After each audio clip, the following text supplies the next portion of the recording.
Welcome back to another episode of Bodies, Barbells and Bales.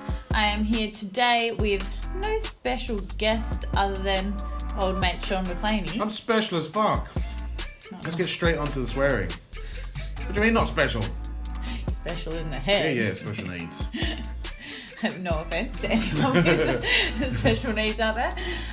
We can get away with that because you do technically have ADHD. I do, so yeah. You are really... Quite bad ADHD as well. Yes. So welcome back. Thanks. What's been going on since the last podcast? It's been about a week and a half since we dropped our last one. We've been busy. Yeah, You know, I hate that word. Why? It's good. It depends how you put the spin on the word busy. I prefer the word productive. Okay. Because busy sometimes Semantics. sounds like you're just doing busy work. That's semantics. Yeah, I know, You're but putting your own spin on mentally the in word. my own head. It's like you don't like the word balance, whereas No, I don't. I don't like balance and I don't like busy. But that's because you put a different meaning on the word balance. For me, balance is cool. Balance in your social and work life. Nothing wrong with that. Doesn't mean that it has to be like, you know... No. I believe in balance in the moment. I don't movement. believe in the term balance being used for how, say, your training and nutrition and social life should be year-round.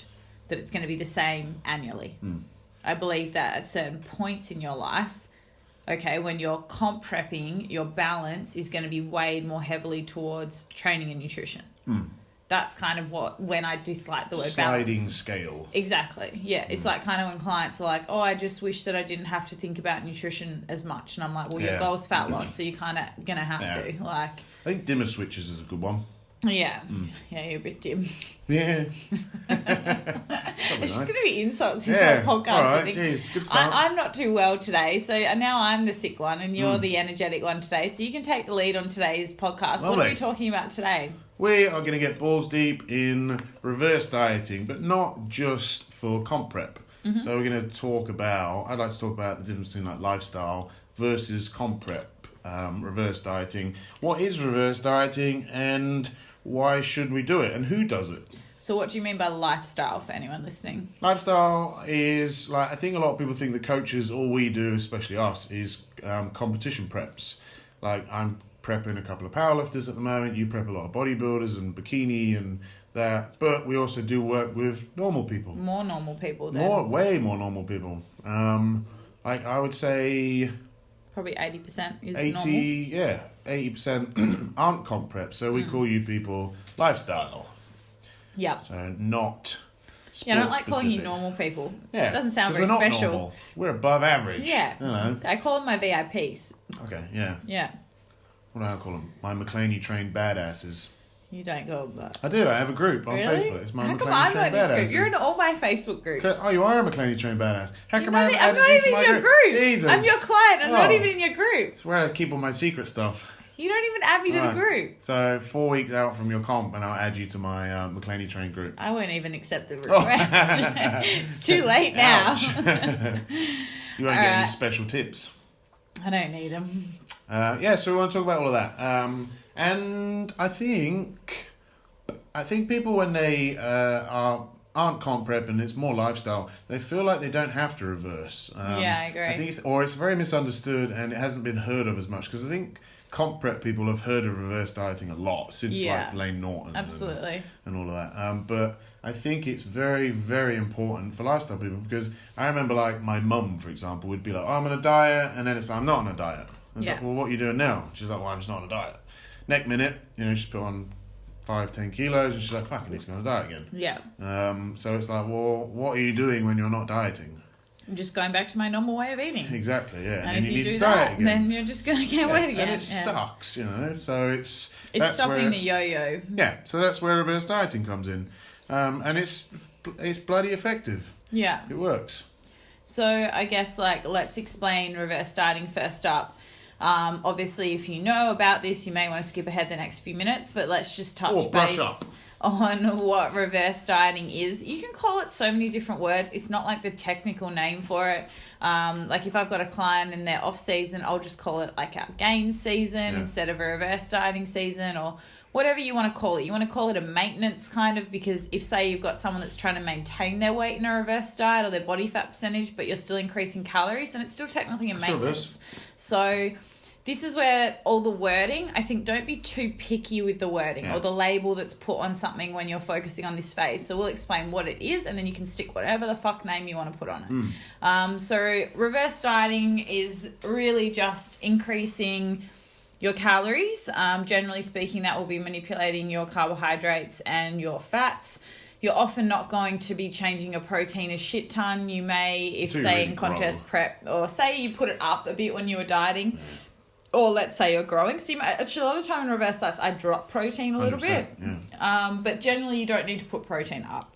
No. So yeah, that is basically the idea of a reverse diet. And then generally speaking, I would just call it a reverse in general rather than a reverse diet, because you've got to also think about reversing your training as well.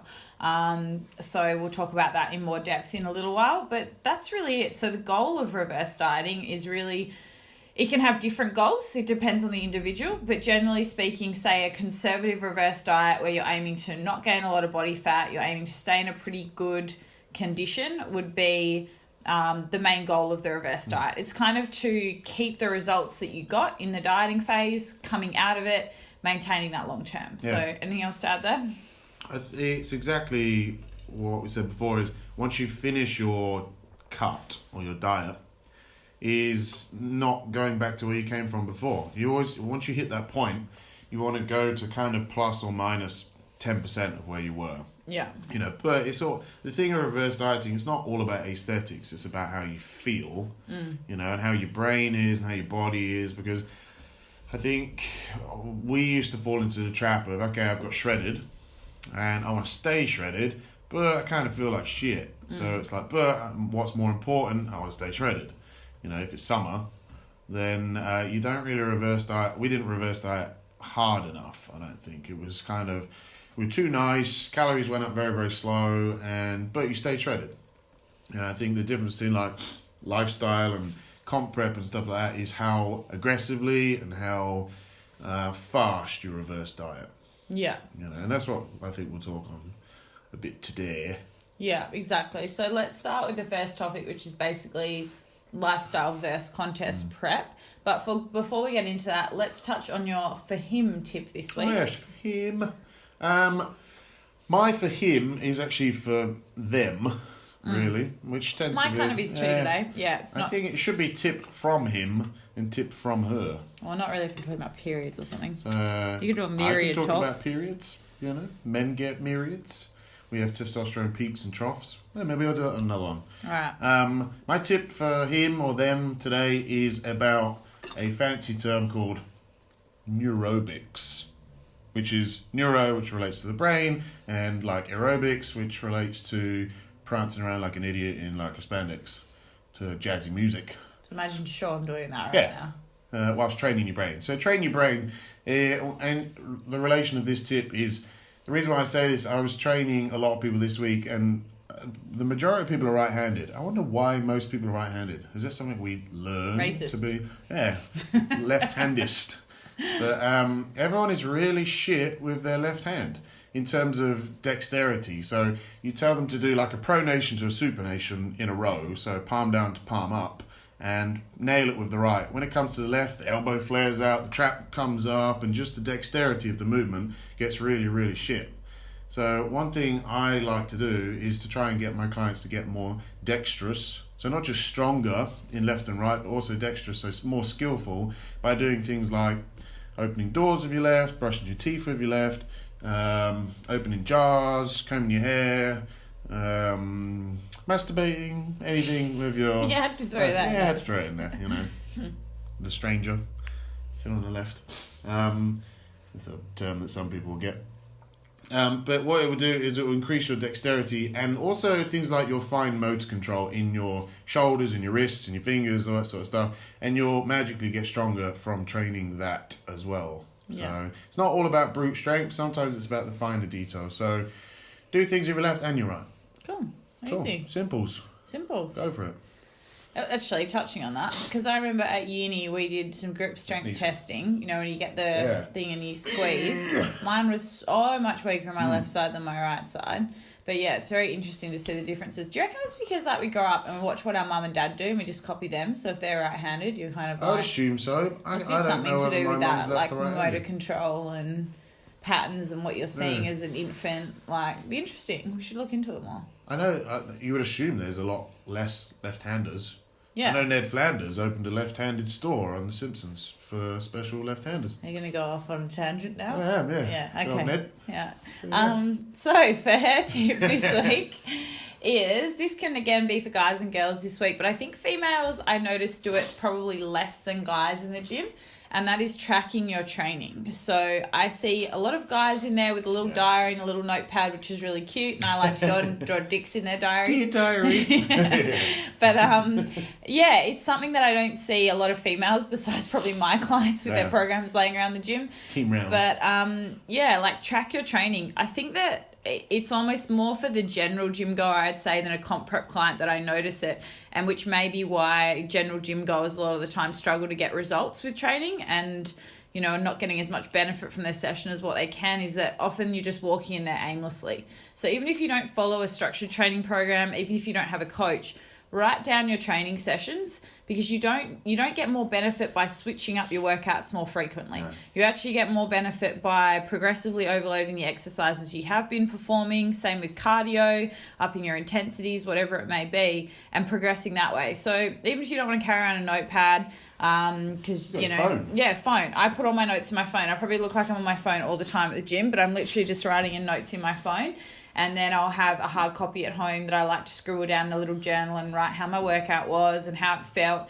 And not just the actual weights and reps and sets, but like the feeling, like, okay, I felt like really good in that session today, or I got really good activation on that exercise, or nope, that felt like crap. And then it's actually really good if you are working with a coach to feedback to them. But at the same time, just for yourself, because you might notice that you've had, I do a kind of rating system with my clients, is like, I'll say 1, 5 or 10 for a session. And a 10 is like a PB, like could have stayed in the gym for hours, felt amazing, all of that. A 1 is like, I felt like shit, I could barely get moving, and I just got through the workout. A 5 is like a pretty everyday session. Like, it's pretty good, but you're like done when you're done. No massive PBs, but you hit your weight targets. So if you notice that one week you have, you know, sort of say you're training 4 times a week and you get a 10 and 2 5s and a 1, it's kind of a normal week. And then the next week you have 2 1s, a 5 and a 5. And then the next week you have 3 1s and a 5. Then it's a good sign that maybe you might need a little break or a deload or change your training up at that point. Maybe even looking at your diet. So it's just really important to quantify what you're doing. And I think this comes back to training smarter rather than harder sometimes. And if you feel like you're spinning your wheels in the gym, but you're not really tracking anything, it's much the same with nutrition. Like, people say that they're clean eating, but then they don't know how much they're eating or don't have any form of quantifiability. So it's exactly the same in the gym. So if you're eating clean and going to the gym, but changing your workouts up every session and having no structure and not getting results, this is exactly why. Yep. So that's a big tip for everyone. But yeah, definitely track training and intensities and general feels. Well, it's like, I think if you take every other sport and put it into the same context, so you're not going to get very good at playing football if you do it once, and then you play basketball the next time, and then rugby the next time, and then AFL the next time. But you've got to do something again and again. But you won't get better at that skill. That sport. Yeah. The gym is still a skill. Half of the time when you're getting stronger, it's just neurological. Yeah, just skill development. That's why you get newbie gains. Yeah, newbie gains, massive neurological adaptation, and then all of a sudden you start actually putting on muscle. Yeah. Right. Getting stronger. Yeah, do it again and again and again. How long do you, like, someone, say you give someone a plan? Yeah. How long do you run that plan for? At least 6 weeks. Yeah, generally up to 10. Yeah. Generally it'll be like 6 to 8, maybe then some form of a deload. Yeah. Maybe we'll roll straight into the next program, or we'll do some testing. Or I like a bit a of a break. free-for-all week. Yeah. Yeah, it depends on the client, but generally minimum 6 weeks on one plan. I mean, you might change little things, you might tweak weight targets, all of that sort of stuff, but like, you're not going in and hitting the same numbers every week, clearly. No. But yeah, exercise-wise, I don't feel the need to change it much more frequently than every sort of 6 to 12 weeks, sort of in there. I remember when I was getting coached by Lane, and I don't think he changed my program for like 20 weeks in a Joe comp was the prep same, once. yeah. Yeah. 20 weeks, yeah. Yeah, so there you go. And I was always like, I'm bored. And he was like, deal with it. I'm like, all right. Yeah. And I think that's the difference between, like, if you're someone that's like, I just want to gain lots of muscle, then it's like, okay, you can sort of get to the point where you're getting a bit bored. Whereas if it's a lifestyle thing, you just go to the gym to have fun, and you're starting to get bored, then change it. Yeah, I would say with my lifestyle clients, I probably change those more frequently than comp prep. Yeah. Or a strength athlete. So if I have someone that's training for strength specifically, I'm not really changing their exercise that much, but I'm probably getting a bit fancier with like their programming structure in terms of their rep sets, that sort of thing as well. The periodization, I guess. Yeah. Whereas with a lifestyle client, I'm often not even periodizing. Like it's just, let's roll this for 4 weeks and then maybe we'll tweak a few things or whatever. Fun. Yeah, it has to be fun. So that's the big thing. You got to decide why you go to the gym. Do you go to the gym for fun or for fitness or for aesthetics or for strength or a combination of a couple of them? Probably trying to do all four. Again, you're probably going to spin your wheels a little bit, but you can definitely have a bit of give and take. Like, not to say that like I like have fun when I go to the gym and I train for strength and aesthetics and fitness. You can roll them all in, but there's definitely going to be one that's going to weigh heavier than the other. So I would say like fitness is for you at the moment really not a part of your programming at all. I do like to be fit, but no, not really. Yeah, but my thing at the moment is fun. I really, really like training at the moment. Everyone's asking me when I'm going to compete next, and it's like, I don't give a shit. I'm just really enjoying training and happen to be getting bigger because I'm enjoying it. Exactly. And I think that's the big thing with training. You got to find what you enjoy. Like, we're kind of, I guess, a bit meatheads in that sense that we just like feeling strong and getting a pump and bro, all of that. But if that's not your jam, then find what you do enjoy. You might enjoy, doing more plyometric based training or body weight training or whatever it may be. I don't sort of stick my nose up to any form of training if you like it. But if you're just doing something because you see someone on Instagram doing it and they've got a good body, but you don't even enjoy that style of training, like you're doing, say, I'm not going to rip on this, but let's say something like F45, okay? Again, if you love training like that in a group setting, circuits, in, out, boom, done, nothing wrong with that. No. But if you fucking hate doing like body weight training, I would get bored. Burpees all that. Once a week I could do it, but not like every day for training. I like to actually feel the muscle contraction and feel that activation. Well, some heavy shit. But if you're doing it because you think it's going to be better for fat loss than doing normal weight training in a gym, then no, it's not. Probably the other way around. So, but if you enjoy it and it's convenient for you, then do it. Yep. But, are you going to get the results you want doing that? That's what you got to think about. We've gone way off on a tangent now. It's important though. Okay, let's get back into it. And we don't talk enough about training enough. I think future episodes will get more into training. If you guys want, everyone always seems to want us to talk about nutrition. Yeah. Okay, so lifestyle client versus comp prep client reverse dieting. So let's set the scene. So we've got this client and they have finished What's their name? Bobby. Bobby. Like male or female? Female, like our dog. Okay. All right, yeah. Okay. Bobby Bean, so Bobby's just finished a 30-week comp prep. Yeah. Bobby's got pretty low body fat for a female. She's dropped down, let's say, on a DEXA, she's like 8-9%. Whoa. Bobby's shredded. Bobby's lost her period, by the sounds of it. Bobby's lost her period. Bobby's ended her dieting on around 1,300 calories a day, cardio pretty much every day. But, she got shredded. She won her comp, and now she's focusing on the next phase. So Bobby's not getting on stage for a year. So really she's got an off season for only 6 to 8 months, which is important to touch on. Okay, decide whether you're having. Not that long. Yeah, is it actually a year in an off season, or is it 18 months or 12 months? Because if it's a year off season, that's really 18 months, and then a 6-month comp prep. So really, Bobby's only got about a 6 to 8 month off season, and then she's back into her next prep. Jesus. Okay, so damn it, Bobby. For Bobby, what would we then be focusing on in her reverse diet? What would be the questions you'd be asking Bobby to figure out how we reverse diet? I'll be Bobby and you ask me some questions. Number one, I would say, how are you feeling, Bobby, after that 30-week prep? So I'm fucking hungry. 30 weeks is brutal. So, of course, you're going to be hungry, yeah. In terms of, like, your productivity throughout the day, how's your brain? Is it scatty? Is it there? Or, Yeah. How's your mood? Yeah, I'm a cranky Are you bitch. in a relationship, Bobby? No, I'm not I got hitting on you. dumped. I You got got dumped, yeah. It doesn't surprise me. Because I'm a moody Yeah, bitch. so, obviously, if you're feeling pretty low and pretty shit, there's no point in doing a conservative initial step of the reverse diet. Yeah. What did your calories get down to, Bobby? I just said that before. What did you say? I wasn't listening. How many? 1,300. Oh, you said 1,800. I was like, fuck, you're okay then, Bobby. You can stay there. 1,300. So it's pretty low. So in terms of... That's not You super don't even know low. how much I weigh. How much do you weigh? I'm your coach. How much do you weigh now then, Bobby? 54 kilos. Okay, so you're not super tiny. Because some people, like, they don't realise, like, I've had girls that go down to 1,200 calories, but they're 4'11". And 40-something And kilos. 47 kilos. So it's like, that's not that bad. That's why there's never one caloric amount that's like, oh, that's the devil's number. Do you remember it was 1,400 calories And then at one 1,200. point? Yeah, and it was 1,200 and it's 1,000, blah, blah.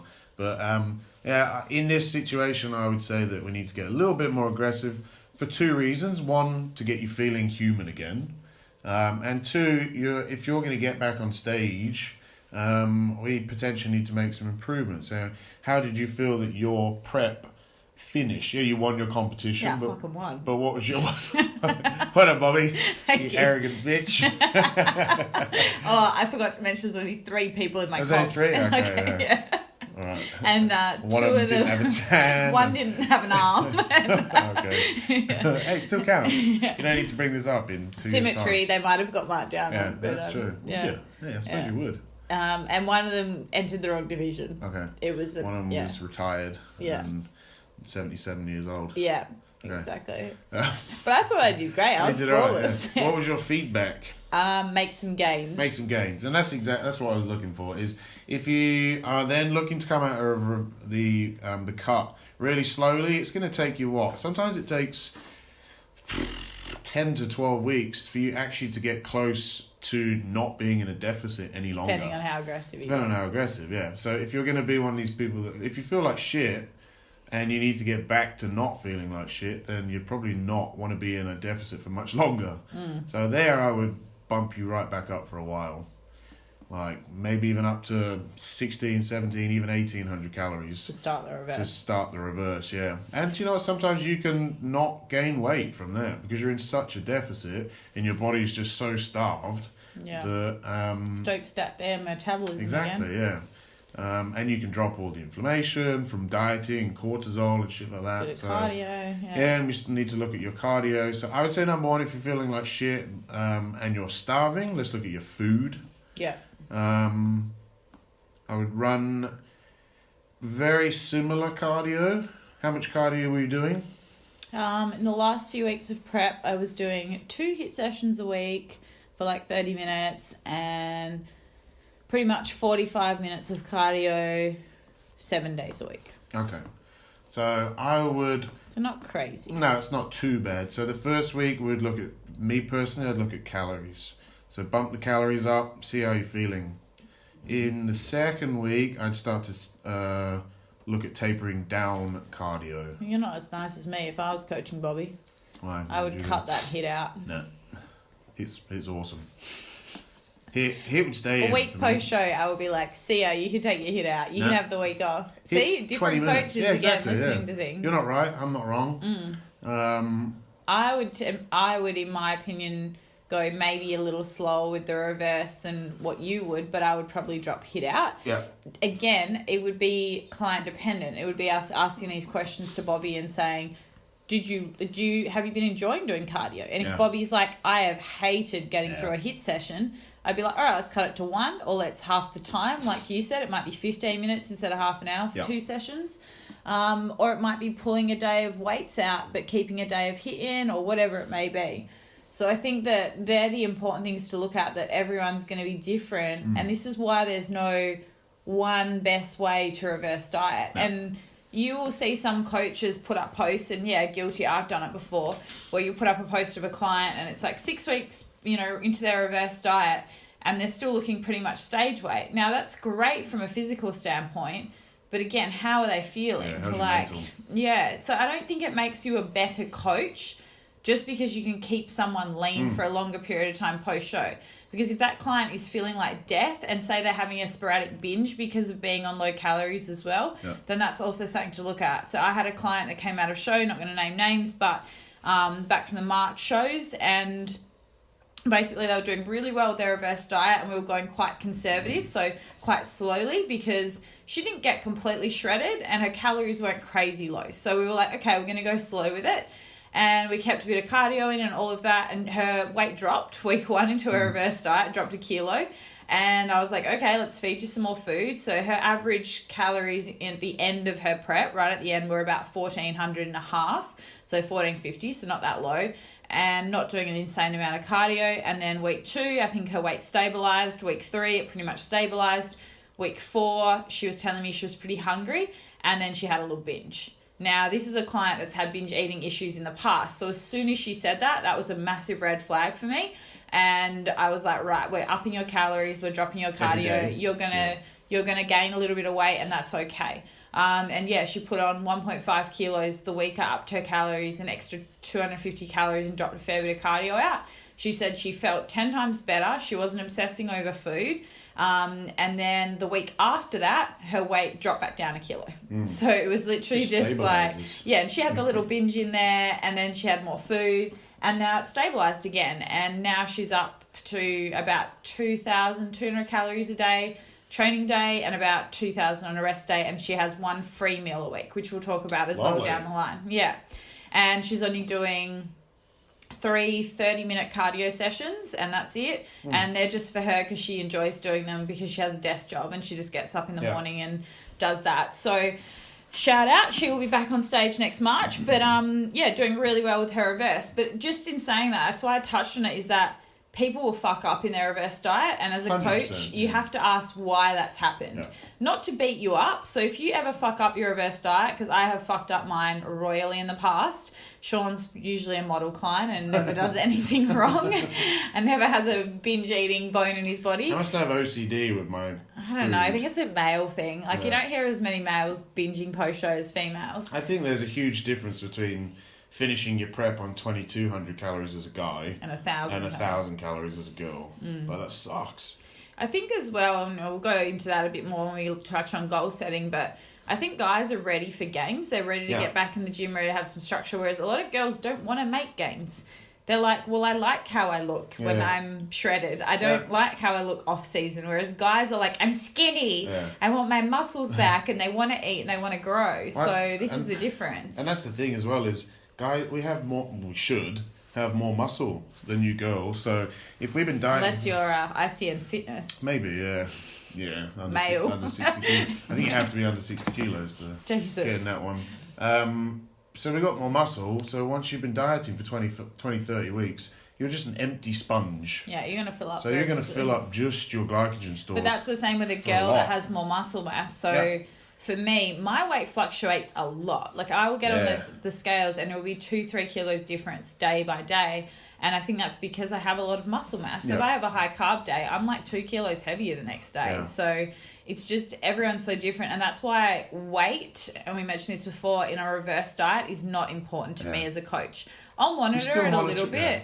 But especially for my females, I don't like the girls obsessing over the weight. No. So I will look at their photos, at their waist and hip measurements, their belly button measurements, if they can, body fat, getting a DEXA done. So one of the girls just get hers done in Melbourne, and she's reverse dieting, Nicole, and like her body fat percentage for her off season now, it was 18% on a DEXA. Oh, nice. And I'm like, that's great. Yeah. Like, if we can stand to 20% in the off season, then that's very good. And that's exactly where we want to be. And that's, eating over 2,000 calories. So that's great.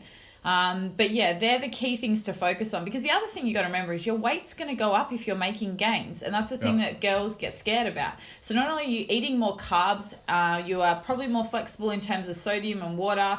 You're probably eating a bit more processed food, which may cause some inflammation, and then you're also trying to build muscle. So of course your weight's going to go up. Like, don't try to fight that. You're a nightmare for that when you talk about I ask you what you think your stage weight's going to be. And I say, what was your last stage weight? And you're like, 54 kilos.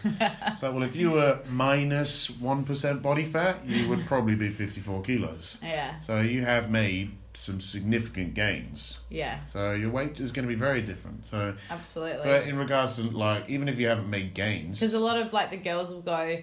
well, I want to be within 5 kilos of my stage weight in my off season, and I'm like, yeah, but you've got to remember that your stage weight's changing. I hear a lot of people say that, and I'm like, what's my stage weight? I have no fucking idea. And it also depends on how you came into that show. Yeah. It's like, if your conditioning was spot on, then yeah, you could roughly estimate with a bit of muscle gain. And I roughly estimate with the girls. Yeah. Like, I'll kind of look at it and go, okay, well, you're going to put on maybe a kilo of muscle in your off season, and you're going to gain fluid and this and that. So we're going to roughly sit about here. But it's really not the be all and end all. So don't get obsessed with the scales in the off season. That's for sure. Like, if you work it out, I find that people still use diet foods even when they're reverse dieting. And they'll get to a point where you're trying to reverse diet and increase calories, and you're still eating things like zoodles and zucchini oats and pumpkin and all these like really high voluminous food. So if you're going to eat, I don't know, 50 grams of carbs from pumpkin, and you're having 600 grams of pumpkin, you're going to be 600 grams heavier. Yeah. So if you gain... and bloated. Yeah, and a bit bloated, yeah. But like, if you go, fuck, I'm 500 grams heavier this week, that's not bad, considering you're still eating those very high volume foods. So just from increasing your calories from the sheer volume of food, you're going to get heavier. You're going to store more water because you're eating more carbs. 3 grams of fluid per gram of carbs.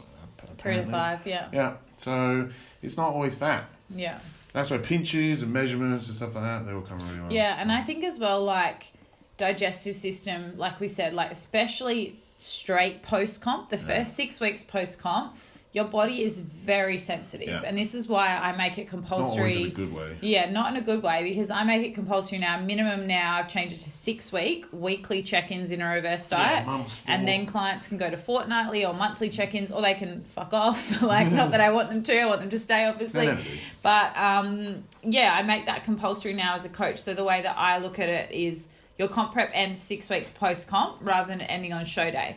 So if you're working with a coach and they're just saying, see you later at the end of your prep, then I would just have a chat to them. I'm not going to, tarnish another coach, but really have a chat to them and be like, what's the plan? Even when you're a week out, you may want to just mention to them that you want to keep coaching and to have a plan ready. Because what I tend to do is on my girls' stage day notes, the bottom of it will have their macros for the Monday or have a plan for the Monday.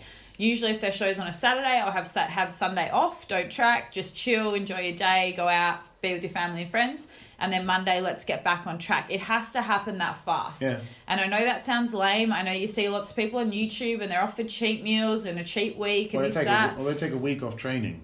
I don't get that. Straight after comp, when you're a sponge and your food's going to go up and your stomach's going to feel like shit because you had 7 donuts. It's like, no, keep training. Yeah, keep training. You'll feel much better. Yeah, like people booking holidays when they first start a reverse diet. Like, if you can, like, push it out, like 4 or 6 weeks minimum. Yeah. Like, you're better off having... I like to give my clients a break from training about 4 to 6 weeks post-show. Yeah. So where we would have, like, a full week off training if they need it, or reduce their program to a 3-day split or whatever it is. But doing it post-show, and I know, and this is when we're going to talk more about the mindset when it comes to reverse diet, it's fucking hard. Like, let's be honest. Like, I think it's harder than dieting. I think it is too, and this is what people need to know. And yeah, I've fucked up my reverse diets royally, like, in the past. Like, I don't think I've ever done one where I've, like, nailed it. This time. I've had one where I had another show in 6 weeks' time. Yeah. And I pretty much nailed that because I had the goal I need to get back on stage. Yeah. I had another one like that where it was only like 10 or 12 weeks between shows. So it's hard though. Ooh. Yeah, but you're motivated by something and it's still quite short term. Whereas if it had been, say, 20 weeks between shows, then I think I had 3 weeks between one nationals and 4 weeks between another, and that was kind of hard. Yeah. Because it's not long enough to kind of fill out and then diet again, and it's a little bit too long to continue dieting because your brain's gone now. You've done that one comp, but mine was anyway. So why do you think, let's talk about some of the reasons why, not just for comp prep clients, but lifestyle clients, why people struggle when they reverse diet mentally?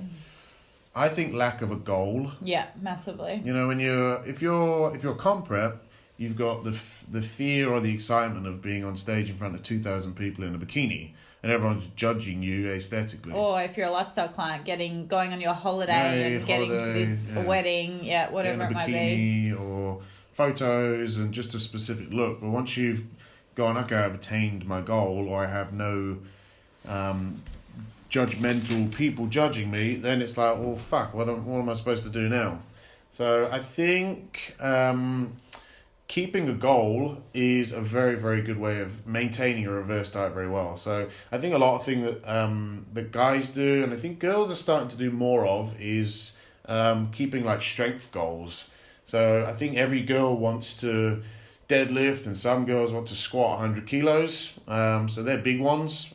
Whether you're close to it or beyond it, then you obviously increase your goals from there. But I think a lot of people get into powerlifting now as well, because it's a goal that you can set for the long term. So if you do a powerlifting prep and it's okay, it's in 12 weeks time, you know that you can progressively overload for 12 weeks and you've got something to really, really focus on. So I think that's a strategy that you can really put into continue a reverse diet really well. But as soon as you lose that goal, you kind of don't see the reason to continue dieting. So I think if you can find a reason to continue dieting other than, because aesthetics gets boring. When you're like, okay, I look pretty decent, but there's all this food here, there, and everywhere. It's like, okay, I don't mind having a bit of Chinese here, and then a pizza there, and then some McDonald's there, and then all of a sudden you've gained 5 kilos. Yeah. So I think keeping a goal, I was just saying about strength training. I just went for a piss. She just went for a piss, yeah. Using strength training and progressive overload to continue a goal is a good one. What about, though, and I guess I'll talk about it from another aspect, is a lot of my girls don't have strength goals, especially my lifestyle clients. Yeah. So I think my comp prep girls that don't really care about getting stronger are different, because they've got another goal of probably another prep, and they tend to be okay. I find the clients that struggle the most with reverse diets are ones that aren't comp prep and don't really like getting stronger. Yeah. So they're kind of in this land of like, oh, well, like I do want to stay lean, but like I'm getting a bit demotivated in the gym. And okay, simply put, you need to find a fucking goal. Yeah. Okay. It doesn't have to be strength based though, no. But you need something that is going to motivate you, because a lot of the days you're going to have days where you don't feel like going. And like Sean said, if you're so focused on walking into the gym and every time you go there you look in the mirror and you look leaner, and then you've got to deal with the fact that that's not happening, you're going to walk in and all you're going to do is stare in the mirror and think that you look fat and then want to leave. Like, you're not going to want to go.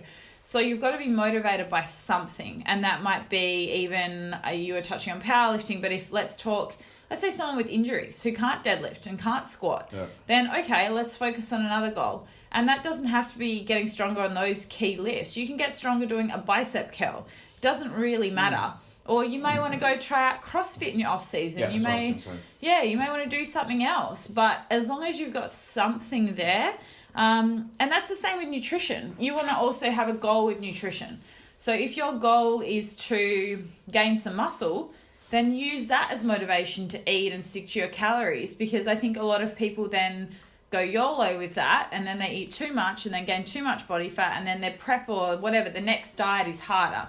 Or if you're the opposite, if you're like, I want to maintain as close to this physique as I can, then you've got to figure out, okay, well, what goal motivates me now? All right, I'm going on holidays in another 6 months and I'd like to look pretty much the same as what I do now. That's my goal. But yeah, I think the biggest mindset struggle is that people, when they're reversing, they are focusing so much on the long term and not setting short term goals. Yeah.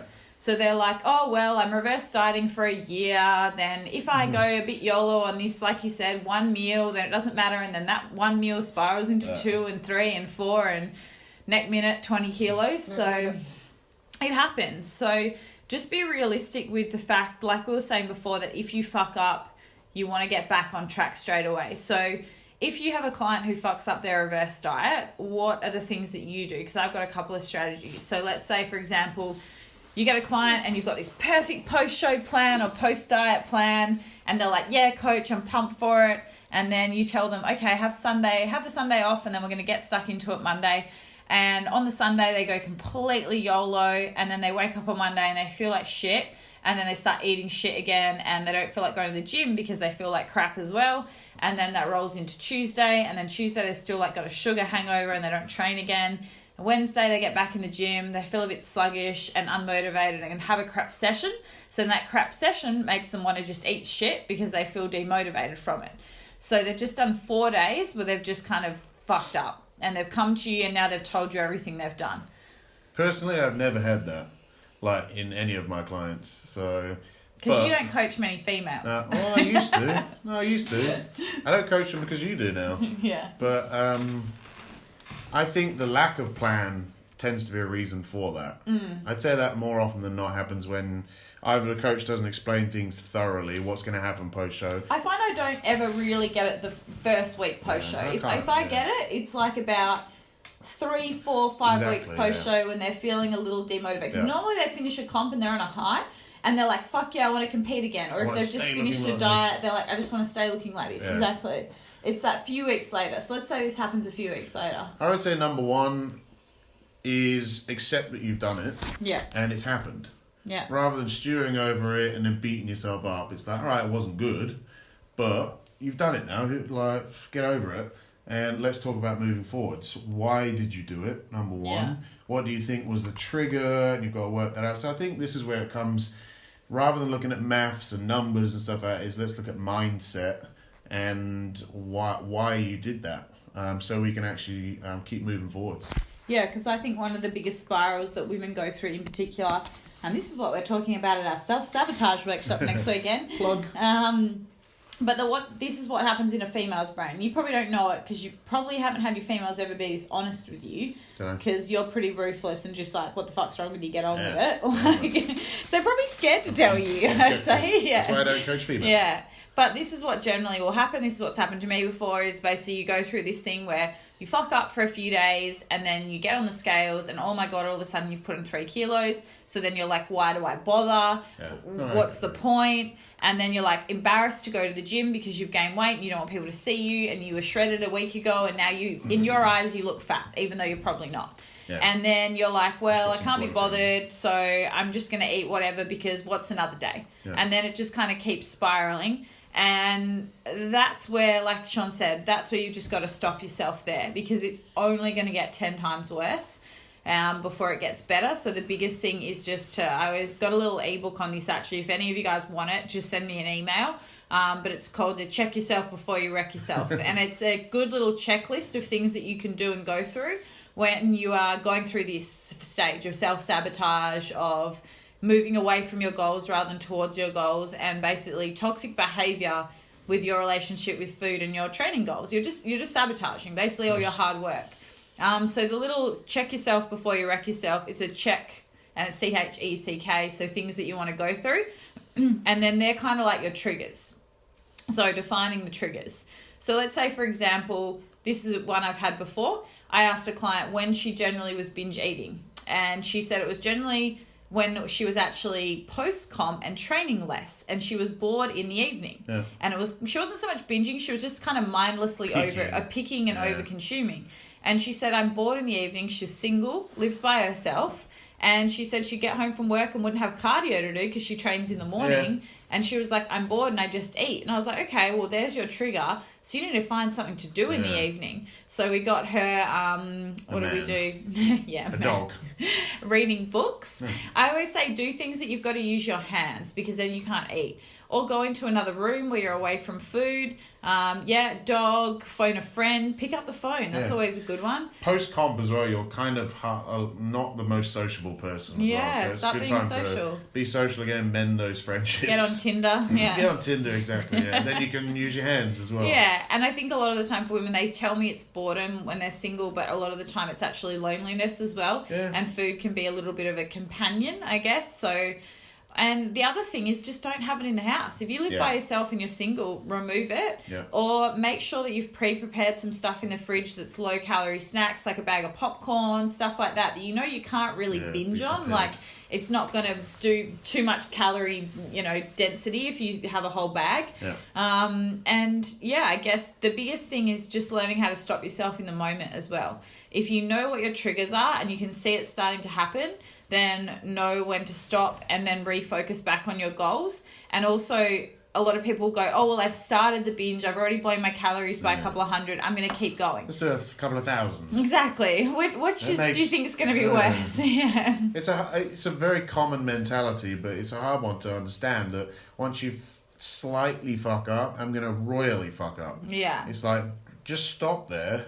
Yeah. And I think that's the thing is realise, okay, I've done a little bit of damage, but I haven't done much. Exactly. So that's fine. Yeah. Because really, a couple of 100 calories is not a lot. Absolutely. Like, I have a client that I've been working with. We have our program Breakthrough, which a lot of the women we help in Breakthrough is binge eating, metabolism, eating disorders, like very more in-depth. It's all lifestyle clients as well. So no comp. Actually, we have a lot of post-comp clients in there that have been with other coaches and got messed up. Yeah. But the thing that I've noticed in there is we've had a few girls in there that have been like chronic binge eaters, and we're at the point where they're binging like 3-5 times a week, on like 5,000 calories, like a lot of food. And one of them posted in there the other day and she was like, I'm really embarrassed to tell you guys this, but the first 12 weeks in the program, I didn't binge at all. It was the longest I'd ever gone without binging. And she's like, and I went over 400 calories today. And I was like, why are you beating yourself up? I said, awesome. That's fucking awesome. Yeah. So you used to binge eat 5 days a week with 5,000 calories.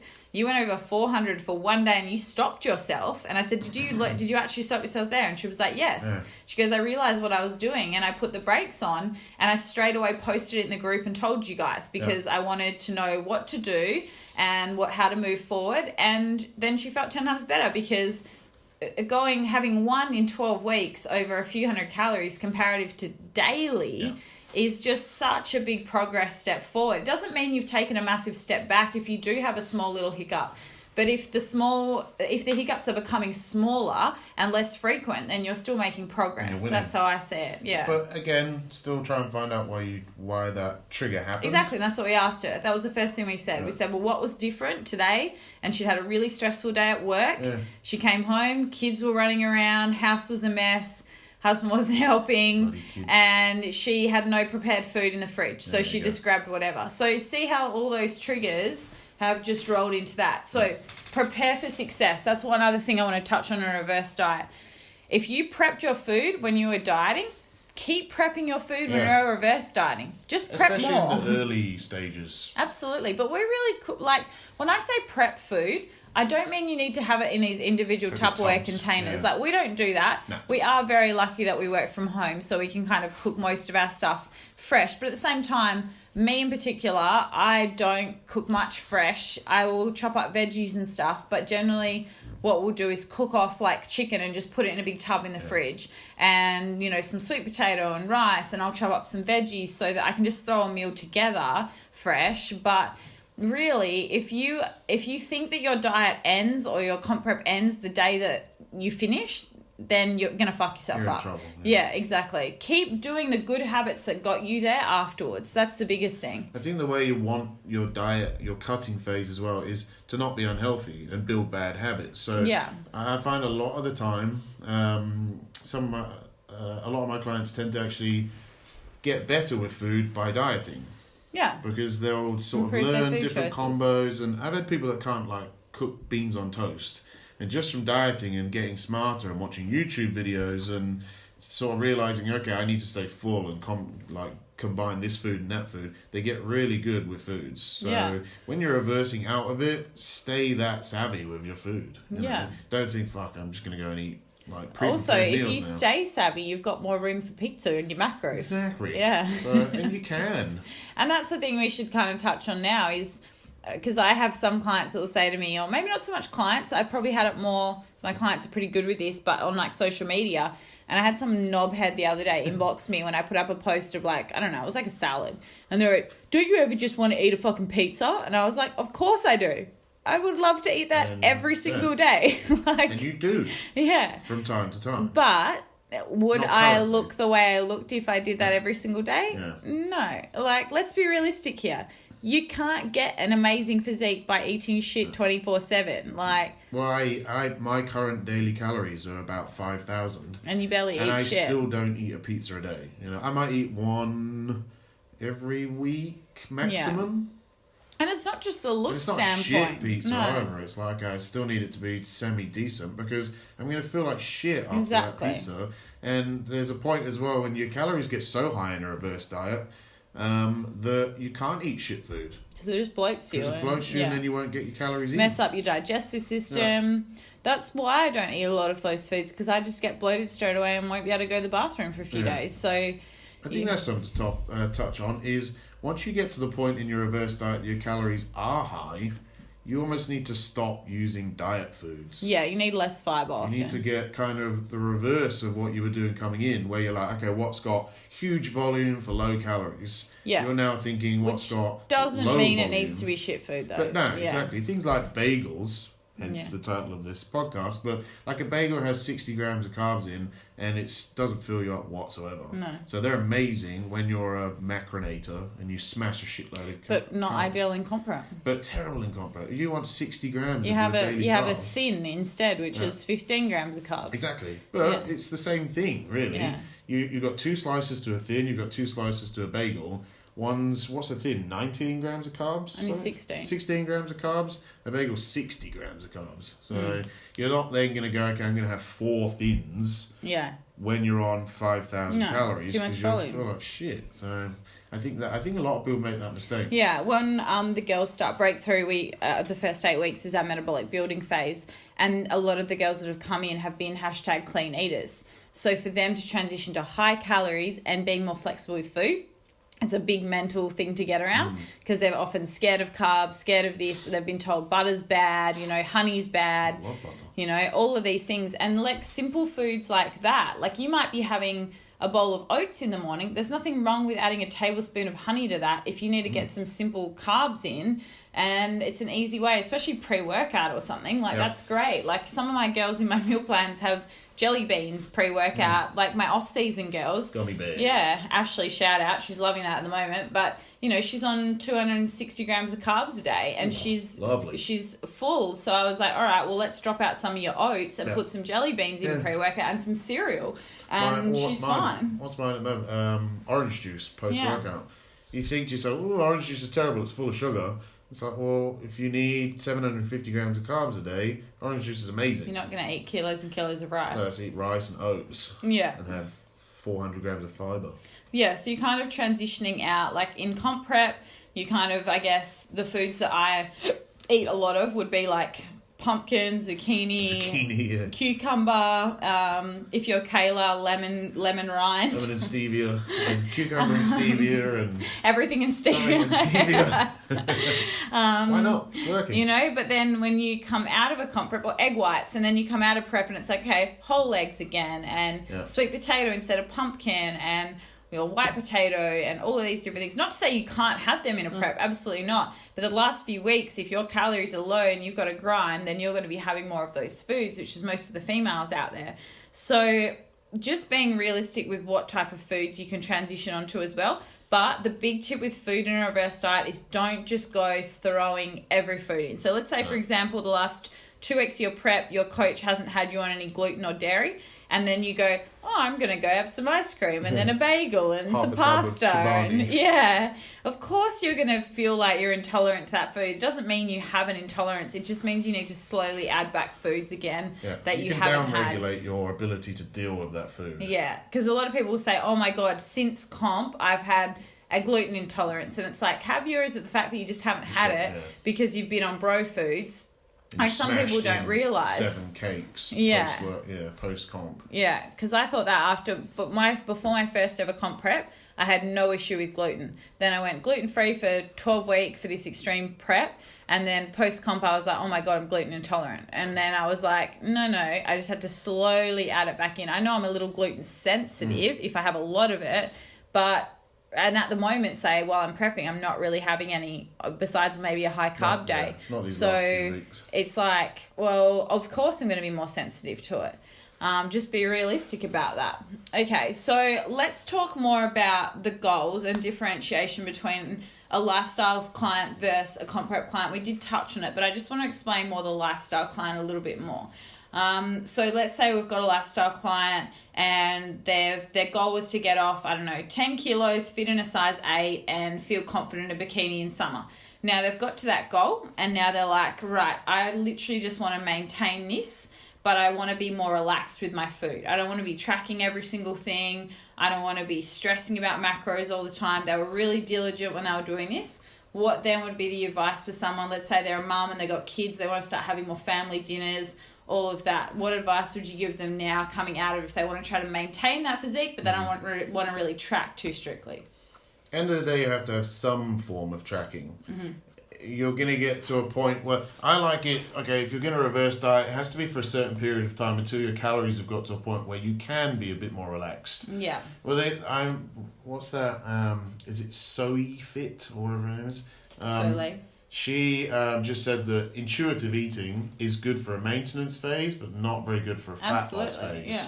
So if you're trying to lose fat, then you have to be very vigilant with all of your macros. Once you hit a point where you're on 2,500 calories, you can pretty much... For a girl, yeah. For a guy, yeah. For a guy, pull your finger out.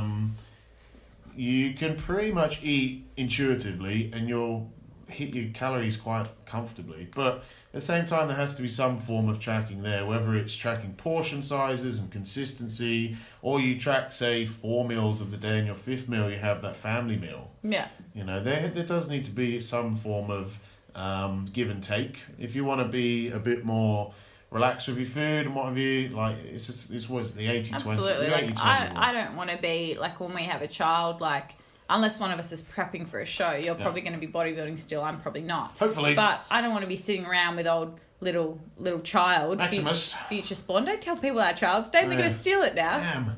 You fucked it up now. That's why I didn't say it. No one will. Don't steal our child's Maybe we name. should say it so that no one steals it. Yeah. We're going to have a girl then, I bet. Yeah. She'll still be called Maximus. Maxine. That's horrible. Oh, yeah. I know. But I don't want us to be at the table with our scales weighing out our food in front of little Maxine or whoever they are, because I don't want our kids to grow up thinking that you have to do that year round. Yeah. But I also don't mind them seeing it occasionally to get them to understand that, well, daddy has a goal and he's doing this sport and he's trying to change his physique, so he has to kind of know what he's putting in his body. Yeah. I don't think there's anything wrong with that, because I just remember as a kid, I loved the fact that my parents pretty much ate the same food as me. My mum was never on a diet. Whereas you hear other horror stories of females that I work with and their mums were always on a diet, which caused them to always be on a diet. And then they have the same issue where they're eating their diet meal at the table and then their family's eating the other thing. My tip for mums in that situation would be maybe slightly different to Sean, but I always say to the mums, if you're prepping a meal for your family, then just think about protein, carbs, and fats. Just think about it that way. Yeah. And as long as you've kind of nailed all of those, you should know roughly what your portions should be for each. So let's say, for example, I always say, then just think if you've moved your body that day or not. So if you haven't moved your body that day, have a little less carbs with that meal, or maybe even no carbs. You just have a big salad and you have some meat and you have a healthy source of fats. And if, say, you've smashed a big training session and you've got your family dinner and there's some pasta there and some chicken and some whatever, then have everything because you've had a big, more intensive session. Refeed. Exactly. But, it's just thinking logically. And I think people overthink it and make it too hard. But, like, let's say you make a lasagna, okay? That's quite heavy on carbs and fats and not a lot of protein. Yeah. So you're probably not going to have a massive serve. But then you might have some salad on the side because you can have a lot of vegetables. Or an extra piece of chicken. Extra piece of chicken, some boiled eggs, whatever. Yeah, or make the lasagna more protein fortified yourself by making it at home, It's like when I do get my pizza, you always chuck some more chicken on there and some of that low-fat mozzarella. Because it just bumps the protein up. So exactly. Yeah. Makes it healthy. Yeah, so you might have your kids' pizza and then the adults' pizza and it's just got more protein and maybe less like carbs or fats on it or whatever. I remember if you think about it when you're a kid and you roughly eat breakfast, lunch, dinner with a couple of snacks, you're eating similar foods and similar quantities most days. Yeah. So that's a tiny form of tracking, really. Exactly, without overly thinking about it. So it's instilling good habits as well. So. Yeah, exactly. And I think that's probably a big one I get asked. And also girls that are single and they're going on dates and they're like, I don't want to be at my dinner on my date and me pulling out my fitness pal. Like, no, don't do that. The guy, unless he's into the gym, is not going to be into that. But at the same time, I know this is going to come across harsh and I probably don't know the right words for it, but I feel like the mindset shift has to happen, because I think a lot of people I hear come out of it and they're like, it's so hard, it's so draining to track, it's so difficult. And it's like, is it really that hard? But deal with it. You know, do you want a result, or do you want do you want to blow out in your reverse diet and gain 5 or 10 kilos, or do you want to track for a few weeks and maybe be a little more relaxed? Like I always say, my big negotiables in the reverse is focus on your calories and protein, nail them. And if your carbs and fats are a bit skewed, it doesn't really matter. 100%. Like, let's say, for example, you go out for a breakfast on the weekend and you have 2 poached eggs on toast with avocado and some bacon. That meal alone might be like 40 grams of fat. And you're like, shit, my fats for the day are 60 grams. Yeah. Okay, well, it's probably not realistic to only eat 20 grams of fat across your meals, especially if, say, you're going out for dinner. So you might go, okay, well, I'm going to pull a bit of my carbs down and I'm going to do X and Y, and I'm still going to be pretty close to my calories. Yeah. It's all about these little changes so that you're not seeing everything as a failure or everything as hard. It's just being more flexible in the reverse diet.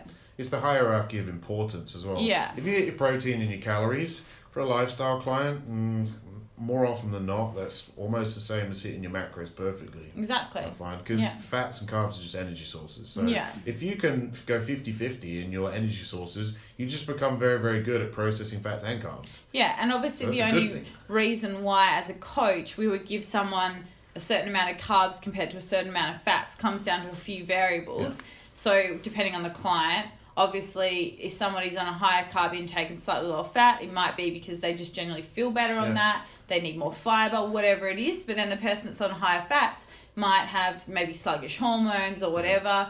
Maybe they're a little more insulin sensitive. All of these things that we might consider. You just prefer carbs. Yeah. You prefer fats. Yeah. Or you're a performance athlete and you need the carbohydrates for instant energy. Yeah, exactly. I think it just has to come back to all of these things in your reverse diet, and also going, what is my most important thing? And if as soon as you finish that diet, you're like, get me the fuck out of here, I just want to be social, I just want to have a life again, then yes, be more relaxed, but accept you are probably going to put on a little bit of fat. Yeah. Now, if your number one goal coming out of this is, I fucking love the way I look and I want to maintain as close to this physique as possible, then you're going to have to be stricter. And you're going to have to really nail your reverse, at least for the first 6 or 8 weeks, or even long term if you want to hold that physique. And then the other thing to consider with those two, to, I guess, wrap it up a little bit, is how do you feel? And do you feel good or bad? And are you only caring about the aesthetics, or are you like not really caring about your health? Are you just so like, oh, well, I look good, but I feel like shit, so that's okay, I'm doing well. I'd say they're the most important ones. I said that to one of my dudes who's reversing at the moment, big old Joel. Massive, shout out Jolie. Massive Hands Hanford. Mm-hmm. Got your box of cereal today. He did, didn't he? That's cute. He thought he felt okay coming out of his cutting phase, and didn't really go too aggressively, but it was only really the last maybe 2 or 3 weeks he actually realised, okay, I didn't actually feel that good coming out of the reverse. Because he didn't just think about it enough. He didn't think, okay, how do I really feel? Yeah. You know, everything was a bit downregulated, a bit sluggish. Especially when you finish dieting, because when you diet, you feel like crap. So you kind of just forget and think this is the new normal. And Joel's an ex-super fat kid. Yeah. So he's still a fat kid in his brain, where he thinks, I just don't want to get fat again. So he wasn't completely honest with himself in thinking, okay, I don't actually feel that great. And now we've got up to about 4,000 calories, because Joel's 6'3" and he's a mammoth. He feels great now. So he's like, I wish I'd sort of seen this earlier, so I could have said this. We could have gone a bit more aggressive. Like what happened with Nicole. Yeah. So mindset's a huge thing. Yeah, and another big question we get asked is, how long do you need a reverse diet for? That is kind of how long is a piece of string. Yeah. It's like that's what it comes down to. Where are you going What's next? your goal? And if you don't have a goal, how can you figure out how long you're reverse dieting for? Yeah. I always say when a client comes to me and says, this is my goal, I'll work backwards from that goal. Yeah. So let's say I've had some new comp clients at the moment and I've got a lot of girls getting on stage for season A next year. Now, you might think that's a long way away. For a coach, that's not. That's like around the June corner. already, almost July. So really, I'll go, okay, well, we need to structure your off-season, but we can't do that until we work back roughly how much body fat you have, when your comp is, what you need to do. Do you need to gain, or is it just conditioning we have to work on? And then I'll backstep that and go, okay, well, we've got about 11 months, so 10 months roughly. All right, we're going to, with you, build muscle for 6 and then diet for 4 months. Like, that's kind of, depending on the client, working that back. You may have a client who needs to prep for 6 months and then they're only gaining really for 4 months. Yeah. So what was my prep? Mine was 6 months, wasn't it? Yeah, so you got to think about all these things, like what your next goal is when you're reverse dieting. Yeah. And then the last thing we're going to touch on is reverse training, which is something that people often forget about. So they're like all into their reverse dieting, but how much of an impact, you've got to think about the 2 variables you manipulate when you're prepping and dieting: training and nutrition. Yeah, input, output. Yeah, so don't just think that you can just stop. If you've been doing cardio 7 days a week, you can't just stop cardio because you'll get fat. Like, you'll gain very quickly, especially if you're upping calories. So a thing I do with my girls is I chat to them about what they like when we are reverse dieting and reverse training. And if they love going to the gym, like I've got some girls who want to go every single day and I'm like, no, you need a break. Because if you think about it, training and cardio is energy output. So if we are decreasing energy output and increasing intake, then we've got to make sure we're not doing either or too fast because you're going to gain. Double whammy. Exactly. So what I'll tend to do is say, look, if they like training, cool, then I might increase their calories a little faster.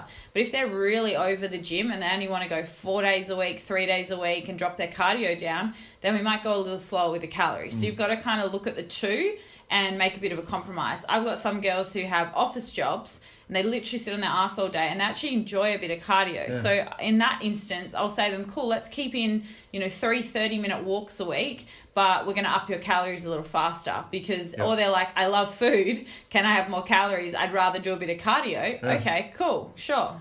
Don't touch the cardio, keep the food coming up. Yeah, I mean, come back to big old Joel. He was doing, I think, daily, every session he'd do some post-workout cardio just because it fit his schedule best. And one of those days it was a walk with his missus, so he said, I want to keep that in because it's sociable. He wants to spend time with his missus. He's got 2 dogs as well, so that kind of works well. So we kept that one in. He's a really good AFL player, so he does training 1 day a week there, so we kept that one in. And we just worked on chopping out like 3 of the other sessions. He's got down to now where it's just 1 walk or his AFL session and a walk with his missus. Yeah. Because you get to the point where you're like, okay, I'm pretty decent with my calories at the moment, but I'm doing a fair bit of cardio, so don't be afraid to hold your calories where they are for 2, 3, 4 weeks. Yeah. Bring your cardio down, and then you'll probably find, I'm getting pretty fucking hungry again. Yeah. That's when you go back to increasing your calories. Exactly. So it's those dimmer switches again with kind of calories in, calories out. Yeah, and I think the biggest thing with the whole reverse dieting thing is, like we said, it can sometimes be harder than dieting. So I would highly recommend, and not just saying this as a coach, but have a coach when you're doing, or at least someone you can stay accountable to. And the other big thing is keep doing your photos, keep doing your measurements. Yeah. Maybe not weekly, you might want to push it out to fortnightly, 2 but weeks, yeah. Make sure you're doing something, especially if you have an aesthetic goal moving forward, because it will keep you accountable. If you're like, oh, I've gained too much fat, I'm not going to take my photos. It's like, well, that's not going to motivate you more. No. It's going to, again, go that self-sabotage route. Yeah. So do the behaviors that got you there. Keep the good habits up. That's probably the most important thing I'd want to wrap up with is know what your triggers are if something is going south in the reverse diet, and stop and check those triggers before it gets worse. And then look at what were your good behaviors when you were dieting, what were you doing then, and how can you keep some of those in, not all of them, but keep some of the important ones in that are good habits that you really, it's just good habits for life. Like, don't think of it as like dieting and not dieting. Think of it as I'm looking after my body and I'm eating better. Like, so what I would say is, like, with clients, I'll do daily non-negotiables, and their nutrition non-negotiables are, I must hit 25 grams of fiber, I must drink 4 liters of water, I must eat at least 3 serves of vegetables, and I must hit my protein. Simple things like that could be your non-negotiables. Like, how hard are they to hit, but also enjoy a slice of pizza? Yeah. Like, you know, so think about, keep it simple in the reverse. Don't overcomplicate it, because you want to be successful. You don't want to make it too hard. I think when you said when you're dieting and cutting, you can build some really good habits. And I think you kind of realise, you know what, it's actually not a bad feeling quite fit. Yeah, feeling good. I think there's a thing where people just hate on cardio. They're like, well, I did my whole prep without cardio. And it's like, well, good for you, well done. Yeah. But you any fitter? Like, I like the fact that when we add in some HIIT and we add in some lists, I feel quite like I can run, and it's a weird feeling being able to run. Not for me. Yeah, not for you, but for me. But you'll find keep those good habits in. So there's nothing wrong with doing cardio. It will do you the world of good, even in your reverse diet, and also you can eat more fucking food. Yeah, absolutely. Keep that in there on your reverse. I think this is something we really, both of us, specialise in a lot, because it's something that, like, you see so much of going wrong. Yeah. You know, you've gone through it yourself. I just see the huge merit in doing it properly as well. Yeah, so and also, like, we've talked a lot about weight gain, but with a lot of my lifestyle clients, not so much comp clients, but they lose weight reverse dieting. Yeah. They're lifestyle clients, because often they're under eating massively, and they come and see me and they've been on these, you know, Michelle Bridges 1,200 calories. They've come out of a, Maxine Byrne challenge and completely messed up on 1,000, 1,200. 3 shakes and a all protein this bar cardio, and like non-thermodynamic foods, just living on shakes. And then I push food into them and they drop weight, like, a lot of the time, especially if they're quite overweight. So don't ever think that, like, if you've been dieting for an extended period of time, depending on how you were doing it, what you were training, all of that, you may actually lose weight in a reverse. I've seen that even post-comp with a few clients, often just the first week or maybe 2, and then it will kind of stabilise, or you can push more calories in. Because you drop the stress factor out as well. Exactly. All that fluid retention from cortisol and all that sort of crap. And even compliancy. Like, I've had some clients that their calories have gotten quite low dieting, and they've just, like, haven't been super compliant. They're like, it's too hard, they're over it, they're tired. And I'm like, start reversing them, and they drop weight, but it's actually because they've probably actually just hit their calories they're supposed to, because they've given them more food. Yeah. So again, it kind of comes back to, well, do you want to do more cardio or more food? Or So we could honestly talk about this for hours and hours and hours, but I think it's really covered the most important things when it comes to reverse dieting, because it's 6:20 and I have to go do some cardio on a Saturday night. Get on your treadmill, and I've got food to eat. So thank you for tuning into this. Any last wise words for reverse dieting and all of that jazz? Like, it is, I know it sounds really cheesy in one of you, but either do your research on reverse dieting and really think about it, sit down and think about it, or get a coach.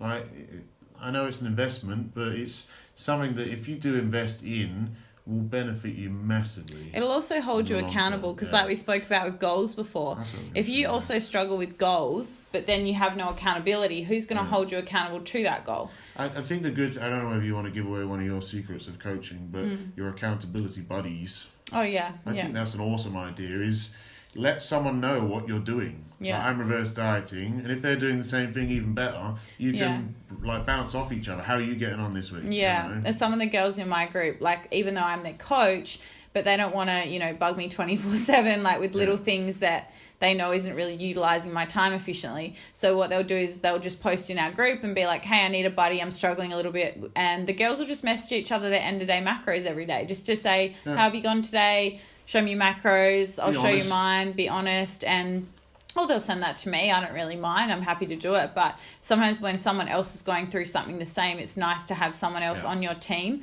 that's at the same level rather than your coach, because sometimes to your coach you can feel a little like, I don't know, some people do feel a bit scared, probably not with me. You feel like you let them down. That's what some say, you know. Yeah. I remember... and you're never letting us down. You're letting yourself down. That's the way you want to see it. Like... As a coach, we're going to help you. We're going to be like, well, why do you think that happened? And we're going to do our absolute best to help you. But don't ever feel worried to tell a coach because our job is to fix things. We need to know that. We need Yeah. to know why, so we can fix it and we can go forwards. Yeah, absolutely. I think that's a brilliant one, accountability buddies. Yeah. If you're not going to get a coach, get someone else. Yeah, exactly. Get someone that you know cares and that, you know, is also maybe having some goals that you can help them with. I think it's important to not just sponge off people, but, give and take. you know, Don't say, be that is there person. something I can help you with, and vice versa. You know, don't just go ask a coach to be your accountability buddy and not expect to actually pay them money or get something in return. and get something in return. Exactly. Take them out for a coffee or a something. breakfast or something, I don't know. Yeah. Is that what you want? How people want? You want people to pay you now in coffees and In breakfast? yeah. I would say no to a It's breakfast. not going to pay for our home. It has to be a daily breakfast. That'd You be are lovely. purchasing a new vehicle. I am, yeah. Why don't you buy me a Lexus? Yeah, that'd be Other than nice. that, so Yeah, we're adulting, so. But But you know what? Like, people, I know it sounds a bit harsh, but I don't think people take our job seriously, like, a lot of the time when it comes to, like, actual coaching. What do you mean? Like, because I think a lot of coaches do it part-time. So you have a lot of coaches who have a full-time job and do a little bit of online coaching on the side. This is or all we do. a bit of PT. This is all we do. So when people are like, oh, I have to pay you for a consultation, it's like, yeah, that's like how we actually feed ourselves and clothe ourselves and all of that. That's Anyway. most people in the gym. They come up to you and ask you 1,000 questions whilst you're in a session with Ask someone. Coles. Ask Coles, exactly. Yeah. And then you've got your amazing clients who respect you and have paid you and are standing there awkwardly like, well, this is my time. This person chews your ear off and then does the exact opposite. Yeah, and absolutely. it looks the same 2 years later. The amount of girls I've had, oh, I'd love to come train with you one day. And I'm like, cool, I'm running a workshop. Do you want to come? It's only $150 for the whole day. And they're like, oh, can't this weekend. And then they're out partying. Yeah, And you're like, I need to spend $300 on pills and... It's like, that's why you're not getting results. Yeah, exactly. So I think that I don't mean to end that on a sour note, because I absolutely have an amazing coaching group and clients and all of that do respect my time and energy. But I think a lot of people just don't realize sometimes, genuinely don't realize that it's a full-time job. That and that is what you do, and that's how you make a living. And so if you're ever speaking to any coach, just respect their time is my biggest tip. Like, we do the same. Like, we've got mentors and people that I'll message, like, someone. I've messaged, like, I think Lane or I think Eric Elms before, and I've said, like, I'm happy to pay you for your time. I want to ask you a few questions. And often, because we are kind of mates, they'll be like, no.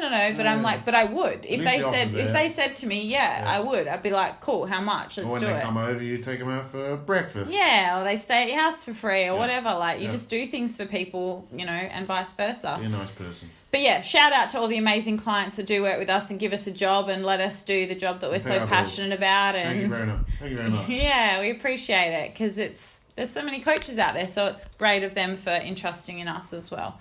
So thank you guys. This weekend, one little plug, self-sabotage workshop. It is on Saturday, so this podcast is going to go live on a Monday. I believe there's only about 4 spots left, so if you want in on that, it's only $39. So it is crazy cheap. Bargain. How long? 3 hours. 3 hours. Oh, okay. Yeah, 3 hours of self-sabotage. It's basically $12 an hour. Yeah.